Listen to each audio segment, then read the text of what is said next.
Krishna, Hare Krishna, Krishna, Hare Hare, Hare Rama, Hare Rama, Rama Rama, Hare Hare.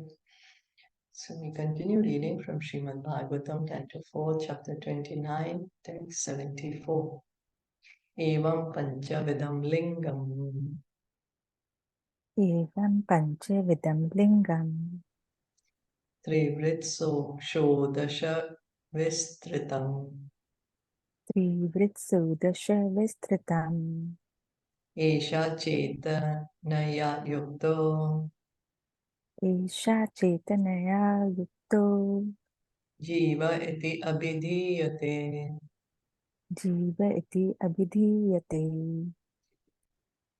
Translation and purport by His Divine Grace, A.C. Bhaktivedanta Swami Srila Prabhupada. The five sense objects, the five sense organs, the five knowledge acquiring senses, and the mind are the 16 material expansions. These combine with the living entity and are influenced by the three modes of material nature. Thus, the existence of the conditioned soul is understood. Lord Krishna says in Bhagavad Gita 15.7, Mamaivam sujiva loke jiva bhuta sanatana manasasthani indriyani prakriti sthani karshati. We just read today this verse in the morning in our Gita reading. When you're reading Bhagavad Gita, the living entities in this conditioned world are my eternal fragmental parts. Due to conditioned life, they are struggling very hard with the six senses, which include the mind. So Krishna says in this verse that the living entities are eternal. Every soul is individual soul and is eternal, and the soul is part and parcel of God. And we are here in the material world, and when we are here in the material world, then we struggle. And that struggle for existence in this material world is called Karshati. And we are struggling with the mind and the senses. Here it is also explained that the living entity comes in contact with the 16 material elements and is influenced by the three modes of material nature. So the 16 material elements we just heard, five sense objects. Does anyone remember what are the five sense objects? Deepika, you remember? Eyes, ears, mouth, nose. The objects. Objects will be so like form, taste, Yeah, smell, the smell, because the yeah. senses are going towards these objects. The five sense organs and five knowledge acquiring senses. So the sense organs are this, no, eyes, ears, Mhm. nose, Yeah. Touch. touch. Yeah, And here sound. that is the objects. Sound, form, taste, Taste. Yeah. touch, Smell. and smell. Those are the objects. Those are the five objects. Yes, thank you. Then five sense organs. Which are the five sense organs? Eyes, Two ears, eyes, mouth, two nose. ear, nose, Nose, mouth, ears, and which other? uh, Eyes. eyes, nose, Yeah. ears, mouth, and And skin. Skin. Skin. Skin, Yeah. yeah. Skin. two Huh? organs. What? I'm sorry. Ears. See, eyes, ears, nose, mouth, and skin. These are the five Yes. sense organs. Yes. Okay. The five sense organs, which are always searching for the five sense objects. Yeah. And then the five knowledge acquiring senses by which we get knowledge. This is hands, legs. Yes, Uh, hands. Yeah. Right? Knowledge acquiring. Okay. So, hands, legs, Then mouth is there, and anus and genitals. Then the mind. Yes. Mind is known as the king of senses. So all these are 16. And they are all influenced by the mode of nature. 3 modes of nature. Goodness, passion. And of course, we, the living entity, we are the soul, the living entity. The living entity and this combination of elements combine to what is called Jiva Bhuta, the conditioned soul that struggles hard within material nature. So we are struggling with our senses, with our mind. The total material existence is first agitated by the 3 modes of material nature, and these become the living conditions of the living entity. So, first the material energy is sleeping. Then when Mahavishnu glances at the material energy, the modes get agitated. Goodness, passion, ignorance, they get agitated. Then with the agitation, then slowly comes about. Mahatattva is there, then false ego, then sound. Gradually, the material world gets manifested. Thus, the subtle and gross bodies develop, and the ingredients are earth, water, fire, air, sky, and so on. According to Srimad Bhagavatam, when consciousness, the living force in the heart, is agitated by the 3 modes of material nature, then the subtle body of the living entity, consisting of the mind, the sense objects, the 5 senses that acquire knowledge, and the 5 senses for acting in a material condition, become possible. So Madhvacharya, a great Acharya in our line, and then when consciousness, Madhvacharya is when he's saying when the consciousness, the living force, is agitated by 3 modes of nature, then the subtle body of the living entity, consisting the mind, the sense objects, the 5 senses that acquire knowledge, and the 5 senses for acting in material condition, become possible. So it's all by the agitation of the modes. We heard in the matter of creation in first 3 cantos of Bhagavatam, how when the modes get agitated, then gradually the senses also developed, and then the elements are developed, the sense objects are developed.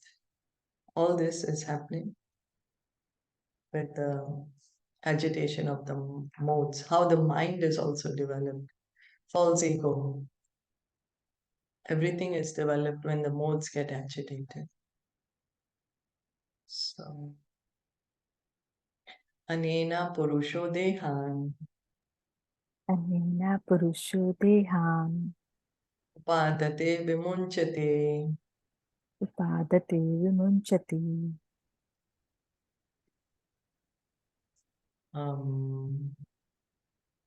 Harsham Shokam Bhayam Dukkham Harsham Shokam Bhayam Dukkham Sukham Chanena Vindati. Sukham Chanena Vindati. By virtue of the processes of the subtle body, the living entity develops and gives up gross bodies. This is known as the transmigration of the soul. Thus, the soul becomes subjected to different types of so-called enjoyment, lamentation, fear, happiness, and unhappiness.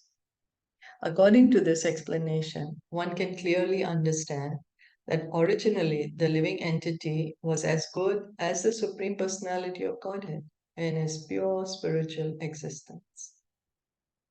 So at one time, we, the spirit soul, were as good as God.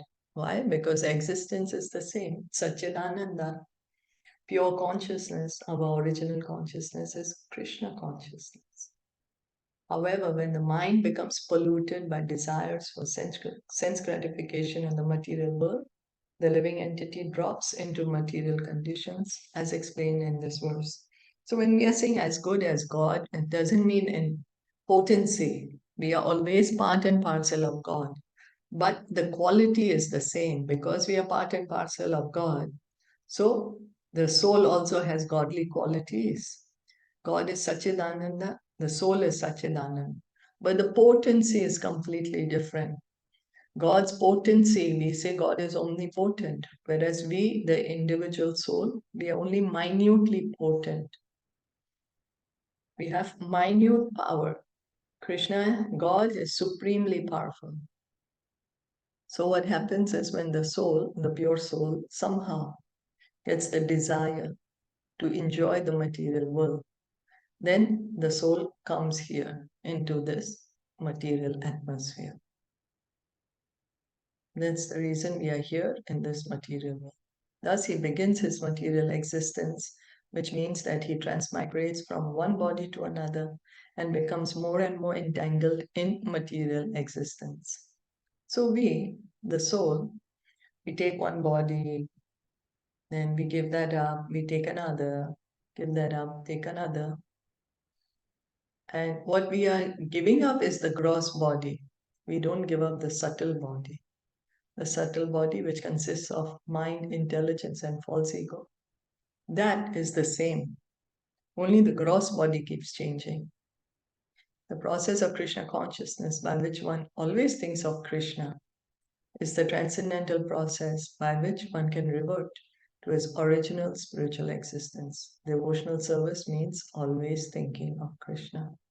So how to again revive our pure original consciousness? Because the soul original consciousness is pure. Right now it has become polluted by material sense enjoyment. So how to regain the pure consciousness? Engage in devotional service. Always think of Krishna. Man manabhava mad bhakto mad yaji mam vaskuru mam evashyasi satyam te pratijani priyosi me. Always think of me and become my devotee. Worship me and offer your homage unto me.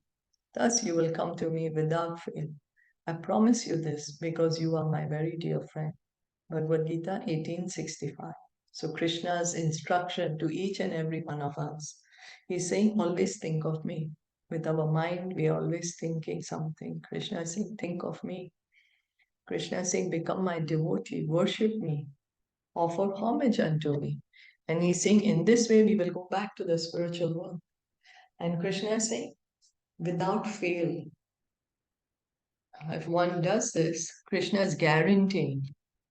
You know how we have insurance companies, we want guarantee. Here, Krishna is giving the guarantee. He's saying, I promise you, because you are my very dear friend. He's telling this to Arjuna. So he's telling Arjuna and he's telling each one of us also that if we do this, we can go back to the spiritual world.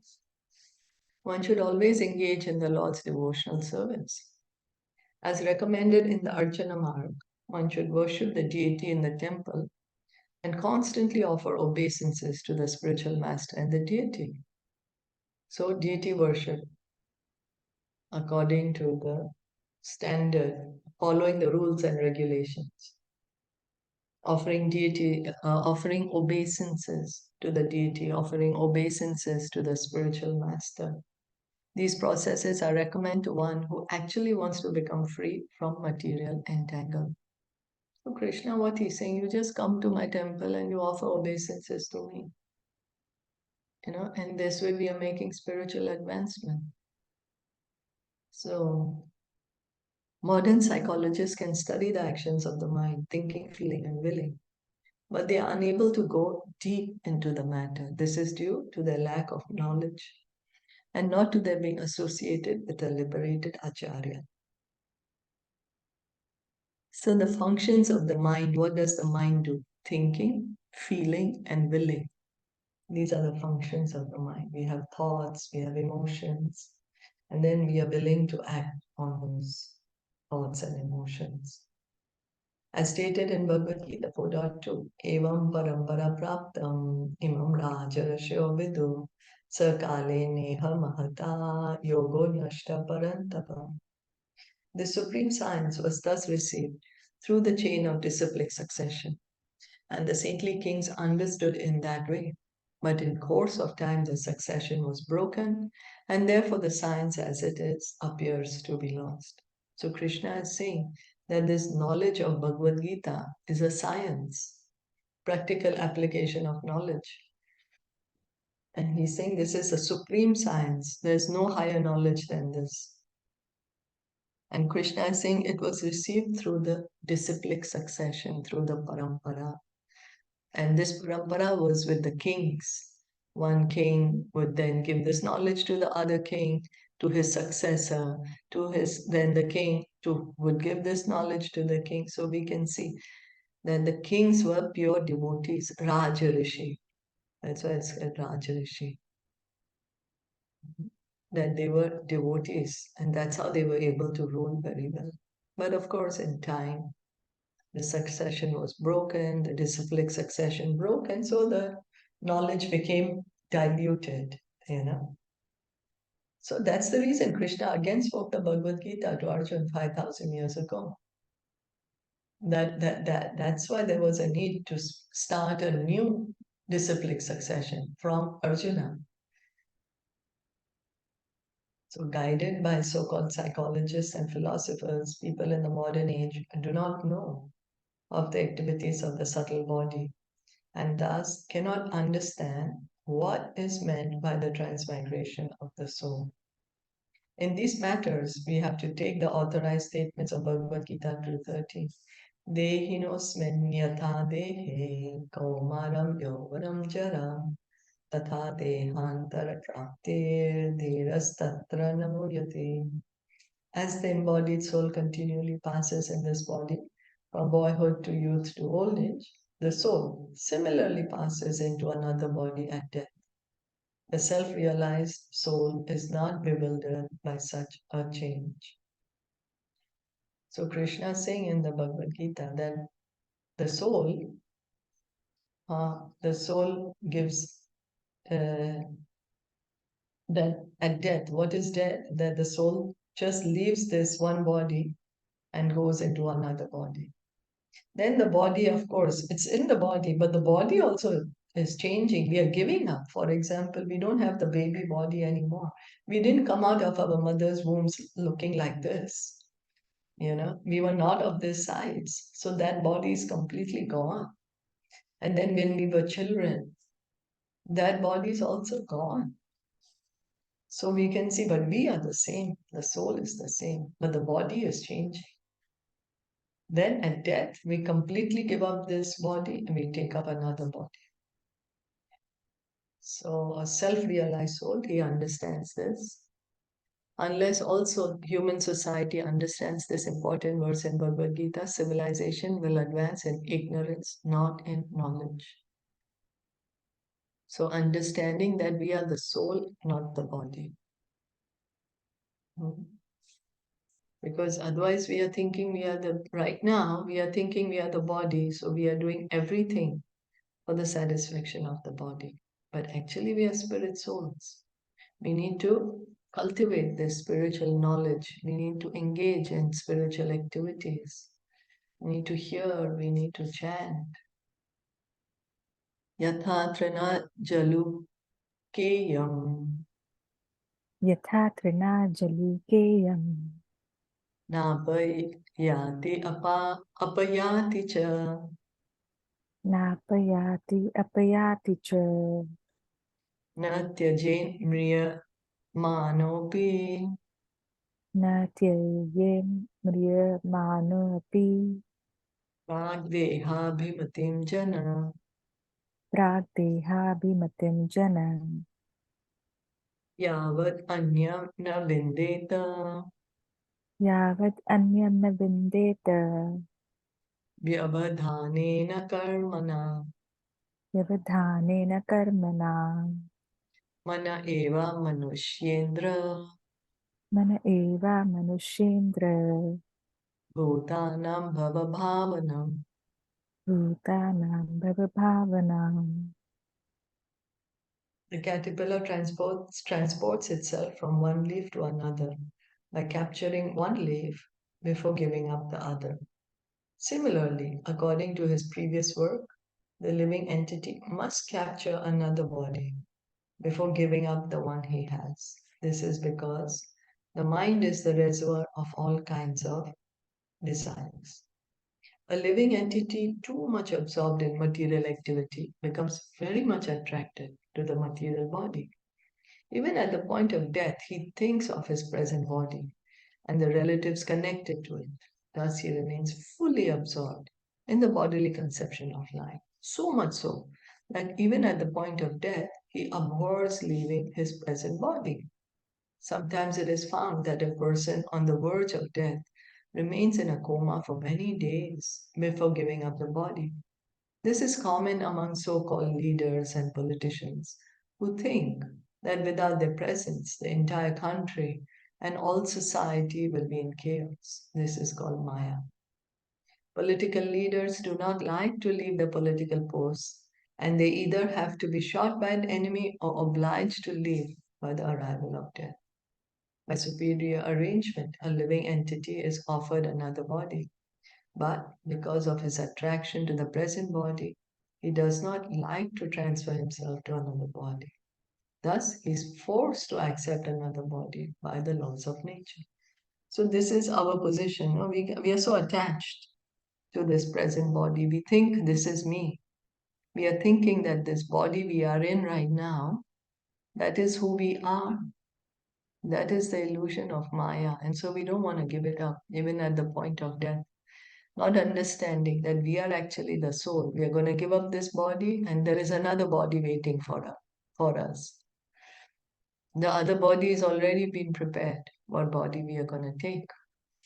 Prakriti kriyamanani gune karmani sarvashaha ahamkara vimudatma kartaham iti manyate. The bewildered spirit soul, under the influence of the three modes of material nature, thinks himself the doer of activities that are in actuality carried out by nature. Bhagavad Gita 3.27.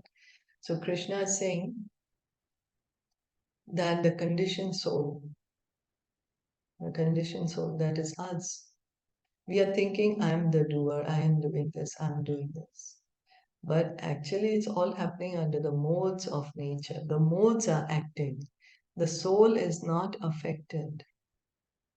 But so then one may say, well, it's the modes, nothing to do with me, so I'm not responsible for my action. No, we are responsible. Why? Because the desire is coming from us. So that's the reason we are responsible. But all the activities are being done by the modes. The soul is not doing anything. The soul is only desiring in the body. And all the activities are happening depending on the modes. For example, one is hungry. Based on the modes, goodness, passion, and ignorance, one will eat different types of food. If one is thirsty, based on the modes, one will drink different types of liquids. So material nature is very strong, and the material modes force one to accept another body. This force is visible when the living entity transmigrates from a superior body to an inferior one. One who acts like a dog or a hog in the present body will certainly be forced to accept the body of a dog or hog in the next life. So by our actions, by our thoughts, we are creating our future body, our consciousness. By our consciousness, we are creating a body that we will take in the next life. A person may be enjoying the body of a prime minister or a president, but when he understands that he will be forced to accept the body of a dog or hawk, he chooses not to leave the present body. Therefore, he lies in a coma many days before death. This has been experienced by many politicians at the time of death. The conclusion is that the next body is already determined by superior control. The living entity immediately gives up the present body and enters another.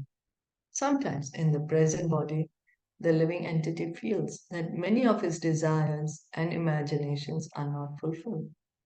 Those who are overly attracted to their life situation are forced to remain in a ghostly body and are not allowed to accept another gross body. So before we give up this body, our next gross body is prepared And that's why Prabhupada is pointing out that sometimes the living entity struggles because nobody wants to give up a nice, comfortable position. Nobody wants to suffer or live in not good or in a condition which is below. But by nature's law, we are forced, whether we like it or no. At one point we will have to give up this body and take up another body which is being prepared for us, which is influenced by our own desires and karma. So here Prabhupada is mentioning those who are overly attracted to their life situation are forced to remain in a ghostly body and are not allowed to accept another gross body. Even in the body of a ghost, they create disturbances for neighbors and relatives.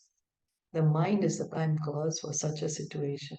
According to one's mind, different types of bodies are generated and one is forced to accept them. So even the how the consciousness as of a person, if the consciousness of a person is like that of a ghost, then his next body will be a ghostly body. Means he will not get a gross body. He will just have a subtle body. So we can see since few days we are hearing how our mind, our desires, we are creating our future body. And that's why we are encouraged to revive our Krishna consciousness so that our next body can be a spiritual body. We don't need to take another body. We just can revive our own spiritual body, go to the spiritual world.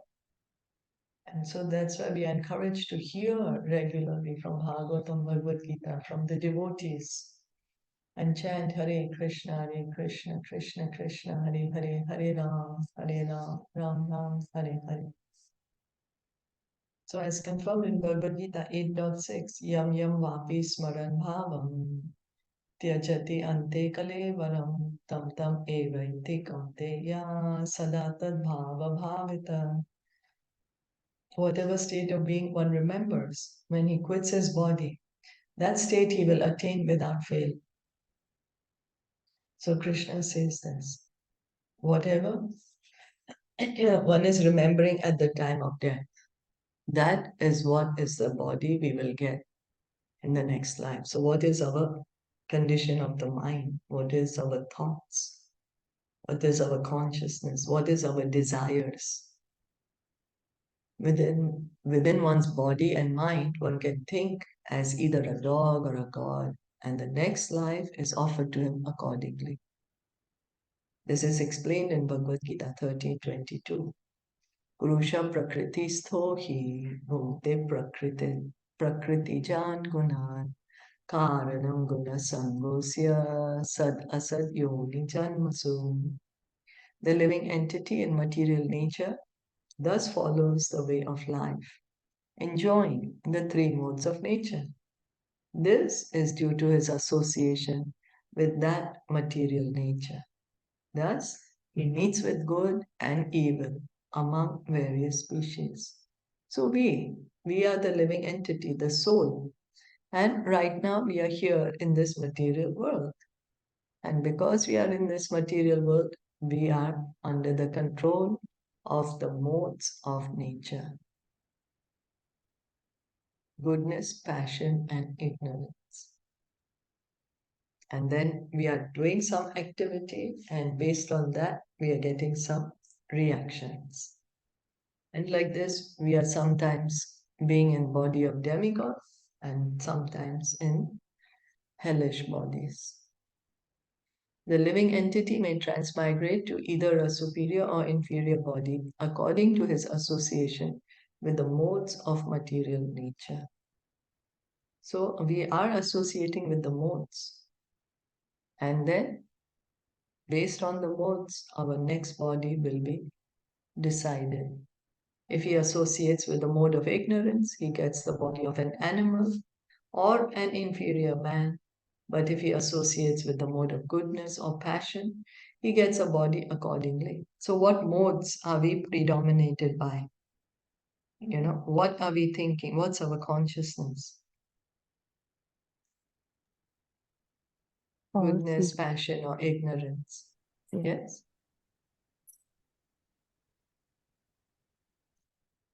So when we are associating with ignorance, then we are going to lower species of life, animal or hellish body, and mode of goodness and passion. We get accordingly. We heard that in passion, then we can come back to the earthly planet. And mode of goodness, then one can be born in the heavenly planet as a heavenly being. Heavenly planet is also in the material world. That's not the spiritual world. So we should have the desire to revive our spiritual body. Somehow or the other, just have that desire. Oh, it will be nice to have my own spiritual body back. It'll be nice to go back to the spiritual world, go back home, back to Godhead. It'll be so nice to associate with Krishna, with the devotees. And what does one do in the spiritual world? There is loving exchange. There is pure devotional service, service based on love. There is a reciprocation. Urdhvam gachanti sattvastha madhye tishtanti rajasa jaganya gunakritistha adho gachanti tamasa. Those situated in the mode of goodness gradually go upward to higher planets. Those in the mode of passion live on the earthly planets, and those in the mode of ignorance go down to the hellish worlds. The root cause of one's association is the mind. This great Krishna consciousness movement is the greatest boon to human society because it is teaching everyone to think always of Krishna by executing devotional service. So, because we just heard that which mode we are associating with, goodness, passion, ignorance, that's where we are going to go. And Prabhupada is explaining us how we are associating is the mind, the root cause. And that's why he's saying that this Krishna consciousness movement is a great boon. Why? Because it's teaching us, teaching each and every one of us how to engage the mind. And what to do? Always think of Krishna. How? By executing devotional service. In this way, at the end of life, one may be transferred to the association of Krishna. This is technically called Nitya Leela Pravishta, entering into the planet Golok Vrindavan. So by always thinking of Krishna, one is associating with Krishna. And then when one gives up this gross material body, the subtle body, one can get one's own spiritual body and go to the spiritual world, go to the spiritual planet, and over there associate with God, see God face to face, speak with God, have a loving relationship with God. Bhagavad Gita 18:55 explains, Bhaktya mam abhijanati yaman yasyasmi tatvatah tato mam tatvato gyatva vishate tad anantaram.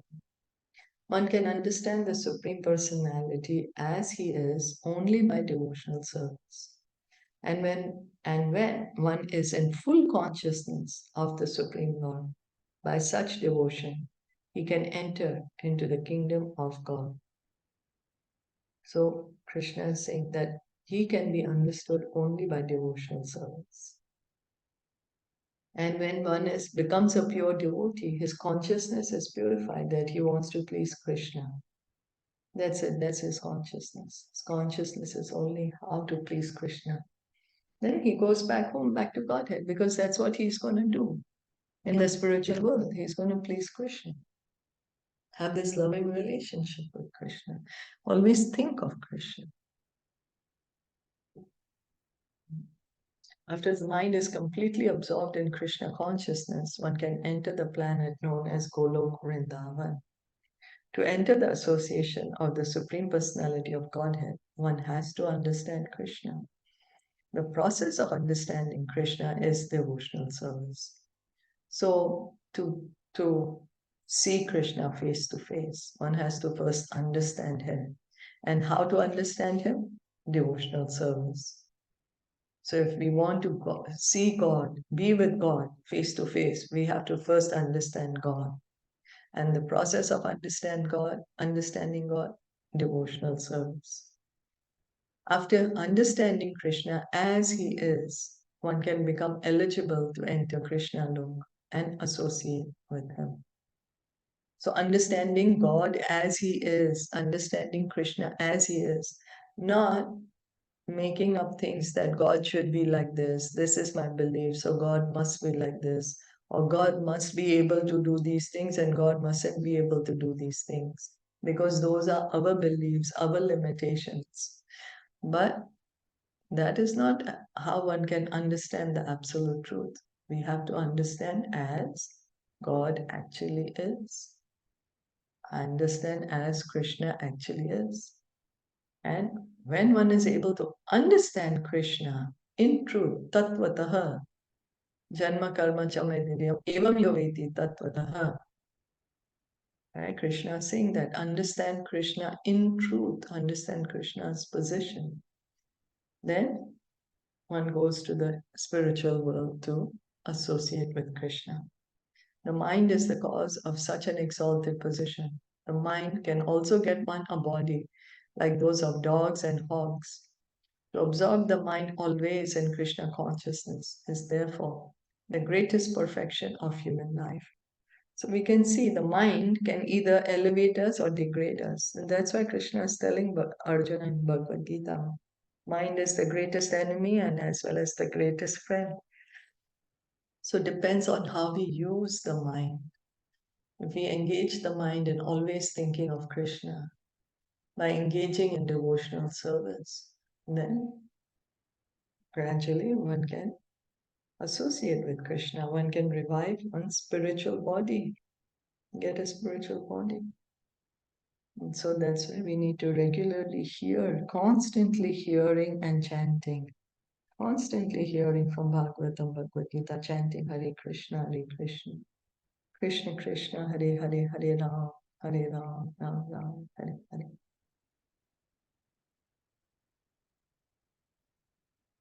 Are there any questions or comments till now what we read?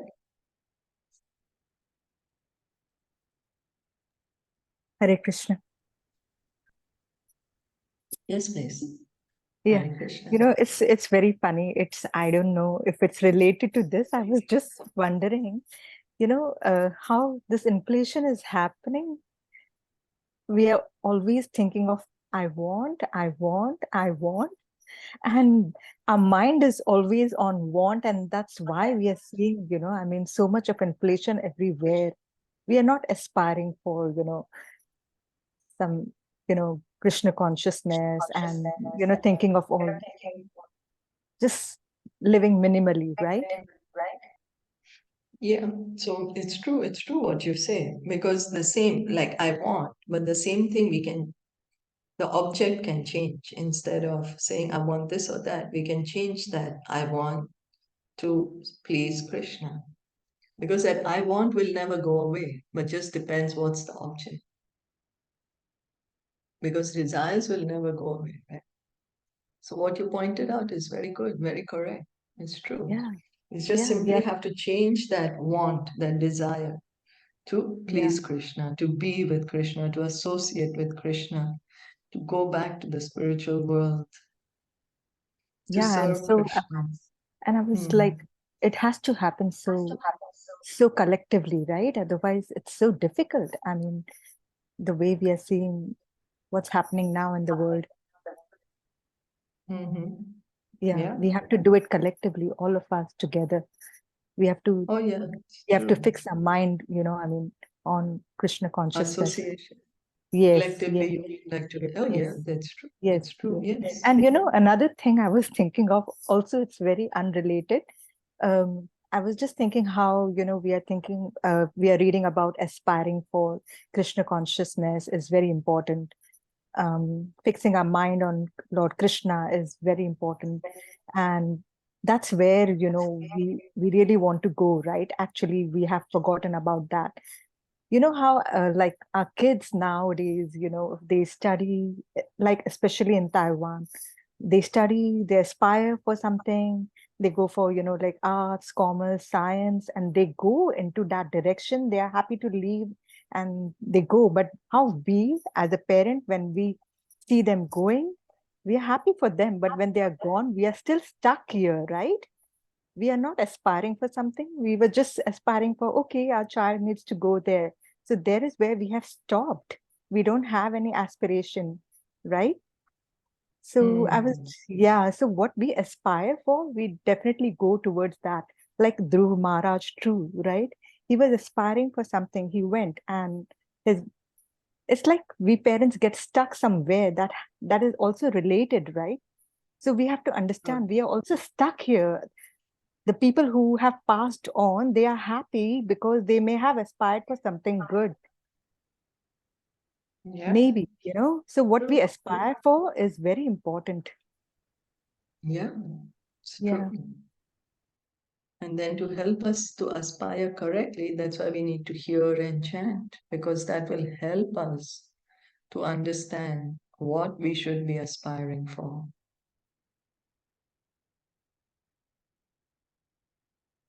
Okay. So what you pointed out is very correct, very true. And that's why it's so important to hear from scriptures, because we are aspiring for so many different things which we shouldn't be even considering,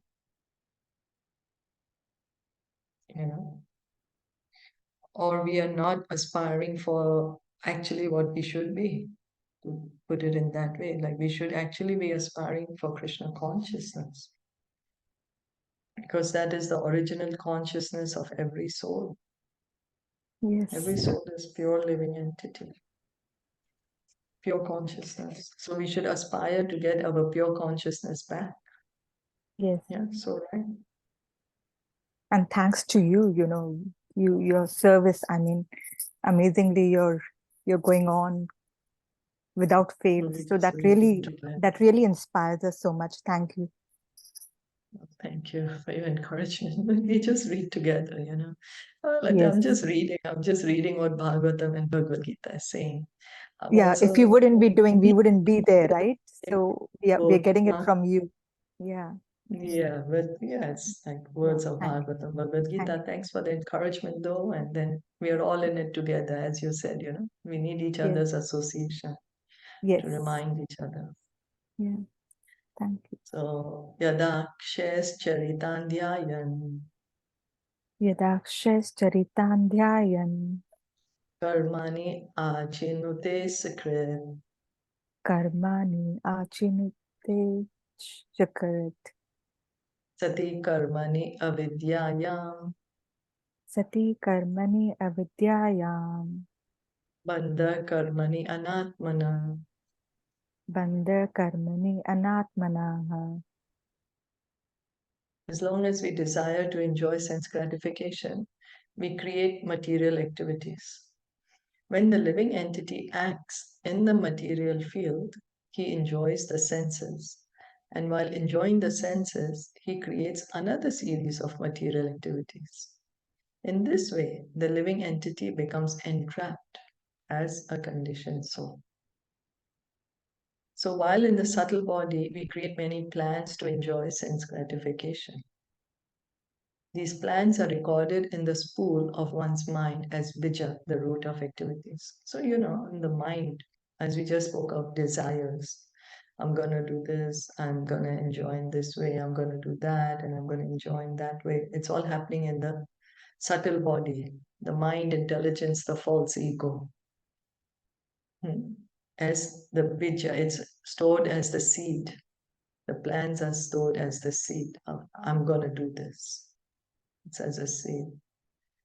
And well, I just wanted to clarify one point. We are hearing from Srila Prabhupada because we are hearing Prabhupada's words, his purport. So we are all hearing from Srila Prabhupada. Yeah. So, reading on. In conditional life, the living entity creates a series of bodies, one after another. And this is called karma bandhana. So, because of our desires, because of our karma activity, we are creating more and more material bodies for us. And this is called karma bandhana. As explained in Bhagavad Gita 3.9, yagyarthat karmano Nyatra loko yam karma bandhana. If we act only for the satisfaction of Vishnu, there is no bondage due to material activity. But if we act otherwise, we become entrapped by one material activity after another. So Krishna is saying in Bhagavad Gita that how to get out of this karma bandhana. He's saying whatever you do it as a sacrifice for pleasure of Lord Vishnu. Sacrifice means for the pleasure of Lord Vishnu, for Lord Krishna, any activity. So everything should be done as a sacrifice for satisfaction of Krishna, of Vishnu. That's why Krishna says that whatever you do, Arjuna, whatever you eat, whatever you give away, whatever you do it as a offering to me.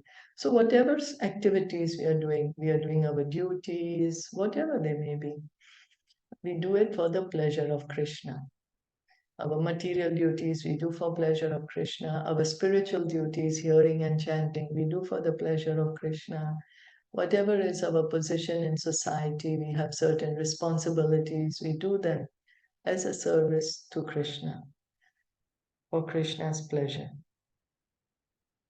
So then those material activities will become spiritual.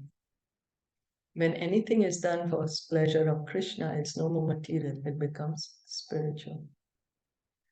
So under these circumstances, it is to be supposed that by thinking, feeling, and willing, we are creating a series of future material bodies. So this is what's happening. Because our thoughts, our emotions, and our activities, what we are doing, we are creating more and more material bodies. So we'll be here longer and longer in the material world. In the words of Bhaktivinoda Thakur, Anadi Karma Phale Padi, Bhavar Navajale, the living entity falls into the ocean of karma bandhana as a result of past material activities. Instead of plunging oneself into the ocean of material activity, one should accept material activity only to maintain body and soul together. The rest of one's time should be devoted to engaging in the transcendental loving service of the Lord. In this way, one can attain relief from the reactions of material activity. So Bhaktivinoda Thakur is saying this, that,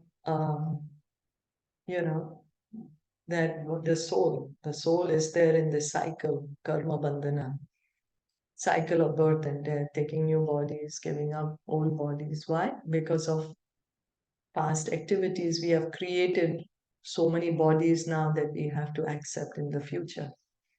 So Prabhupada is pointing out that instead of doing this, okay, we are inside the material body, we are in the material world, there are certain responsibilities, there are certain duties to be done, but keep them to a minimum. And the rest of the time, engage in hearing and chanting for the pleasure of God, for the pleasure of Krishna. Change the consciousness, because by hearing, chanting, our consciousness will be purified. So, in this way, one can attain relief from the reactions of material activity. This is what Srila Prabhupada is saying in this verse. Atastad apavadartham Atastad apavadatam vaja sarvatmana harim Bhaja sarvatmana harim pashyamstad atmakam vishvam Pashyamstad atmakam vishvam sthiti utpati apayayayata. Sthiti utpati apayaya yata. You should always know that this cosmic manifestation is created, maintained, and annihilated by the will of the Supreme Personality of Godhead. Consequently, everything within this cosmic manifestation is under the control of the Lord. To be enlightened by this perfect knowledge, one should always engage himself in the devotional service of the Lord. So Nārada Muni is saying that this material world is created, maintained, and will be destroyed by the will of who? Not by our will, but by God's will. And so everything is under God's control. Everything is controlled by God. And how we can understand this knowledge? Engage in devotional service. Engage in hearing and chanting so that we can understand that God is the ultimate controller. Self-realization, understanding oneself as Brahman or spirit soul, is very difficult in the material condition. However, if we accept the devotional service of the Lord will gradually reveal himself. In this way, the progressive devotee will gradually realize his spiritual position. So the more we engage in devotional service, the more Krishna reveals the knowledge to us, the more we will be able to understand Krishna's position and our position. So that's why I said, in this way, the progressive devotee will gradually realize his spiritual position. So what we need to do is just continue devotional service. We cannot see anything in the darkness of night, not even our own selves. But when there is sunshine, we can see not only the sun, but everything within the world as well. So Krishna is compared to the sun and Maya is compared to darkness. Wherever there is Krishna, there is no darkness. Where there is, Jahan Krishna taha nahi Maya ra adhikar. Said that Krishna haya Surya saman Maya haya andhakar. Jahan Krishna taha nahi Maya ra adhikar. Caitaniya Caritamita says that. So the more we understand Krishna, the more we get this transcendental knowledge. In the dark, we cannot see even ourselves. But when the sun rises, we can see everything. So the more we engage in devotional service, the more we hear and chant, hear from Bhagavatam, Bhagavad Gita, the more we chant Hare Krishna, Krishna Krishna, Hare Hare, Hare Ram, Ram Ram, Hare Hare, the more we will be able to understand the truth. We will be able to understand our position. We will be able to understand Krishna's position as per how much ever Krishna reveals himself. Lord Krishna explains in the 7th chapter of the Bhagavad Gita 7.1, Mai ashakta manapartha yogam yunjan madashraya ashamshayam samagram mam yatha gyan gyanasyasi takshanu. Now here, O son of Pritha, Arjuna, how? By practicing yoga in full consciousness of me, with mind attached to me, you can know me in full, free from doubt. When we engage ourselves in devotional service of the Lord to become Krishna conscious, we understand not only Krishna, but everything related to Krishna. So engaging ourselves in devotional service of the Lord. Why? To become Krishna consciousness. What's the result? We will understand Krishna and everything related to Krishna. So when we engage in devotional service, we revive our pure Krishna consciousness and we get this transcendental knowledge. In other words, through Krishna consciousness, we can understand that not only Krishna and the cosmic manifestation, we can understand not only Krishna and the cosmic manifestation, but also our constitutional position. So that means when we engage in devotional service, we can get self-realization, who we truly are. In Krishna consciousness, we can understand that the entire material creation is created by the Supreme Personality of Godhead, maintained by Him, and highlighted by Him, and absorbed in Him. So the more one engages in devotional service, the more Krishna conscious one becomes, one can understand how this material world is working. Who is the controller? God is the controller. Who is the creator? God is the creator. And who is the annihilator? God is the annihilator. So the more we engage in devotional service, the more we will be able to understand this knowledge, the supreme position of God and our position in relation to Him. So we can get self-realization. We are also part and parcel of the Lord. Everything is under the control of the Lord. And therefore, our only duty is to surrender unto the Supreme and engage in His transcendental loving service. So Krishna says, Mamai Vamsa Jiva Loke Jiva Bhuta Sanatana, that the conditioned living entity, they are eternally my part and parcel, my fragmental parts. And then, so we are part and parcel of God. Everything is under control of God. And then Krishna says, Sarva Dharma Parityagya Mam Ekam Sharanam Vacha. He says in 18th chapter of Bhagavad Gita, text 66, that just surrender unto me and I shall save you from all sinful reactions. Do not fear. So our duty is to surrender. Krishna is telling us to surrender. And so it's our duty to surrender. And surrender begins by chanting Hare Krishna, Krishna Krishna, Hare Hare. Hare Ram, Ram Ram, Hare Hare. So we'll stop here for today. Are there any questions or comments? No, all good. Thank you. Thank you. Thank you so much, everyone, for listening and joining in Srila Prabhupada Ki Jai. Gaur Bhakta Vrinda Ki Jai. Hare